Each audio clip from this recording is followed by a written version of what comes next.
Welcome to Daily Armor. Today I'm going to be in Judges chapter 15, looking at verses 14 through 20. Judges 15, 14 through 20. I want you to kind of read it and study it for yourself.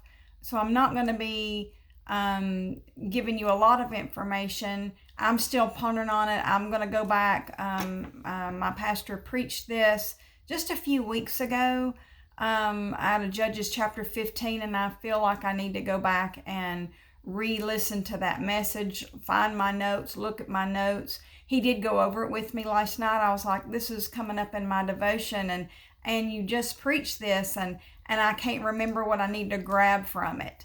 But he truly helped me last night, and what a blessing that was. But I wanna, for the sake of time, I just want to read verse number 18. And I'm going to pick out just a few things out of a couple other verses that I want you to ponder on today. Especially with this thought of the great deliverance, and that he gives the great deliverance. So look at verse number 18, and it says, "And he was sore athirst, and called on the Lord and said, Thou hast given this great deliverance into the hand of thy servant, and now shall I die for thirst, and fall into the hand of the uncircumcised?" So here to give some context, this is Samson. Samson has just got a huge victory where he actually took the jawbone of a donkey and used it to slay 1,000 men. And notice how he says it. And Samson said in verse number 16, "With the jawbone of an ass, heaps upon heaps, with the jaw of an ass, have I slain 1,000 men." He's like, I have slain 1,000 men. And then we hear in verse number 18, he says, "And thou hast given this great deliverance into the hand of thy servant." He's given God the credit here in verse number 18, but something's happened in the meantime. He has gotten physically wore out.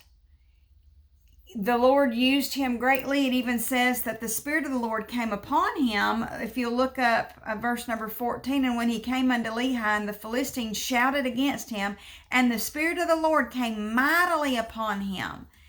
The Spirit of the Lord came mightily upon Samson, and that's how he was able to slay 1,000 of the Philistines. It wasn't in his ability, but the Spirit of the Lord enabled him. And he takes credit for it for a moment, and then he is overcome physically, and he is so thirsty. I mean, he's not just making this up. His body is literally wore out. We get literally wore out where we have to have rest, but you know what? God supplies the rest. He really does. He knows that we get physically tired. And it's good for us to know that, because if we didn't get physically tired, we would think it was us. If I didn't get emotionally wore out and in distress, I would think I had something wonderful figured out, that it was all me. I would say, I have slain 1,000 men. No, thou Lord. If anything happens, it's him giving the great deliverance. It's all about the Lord, and to God be the glory.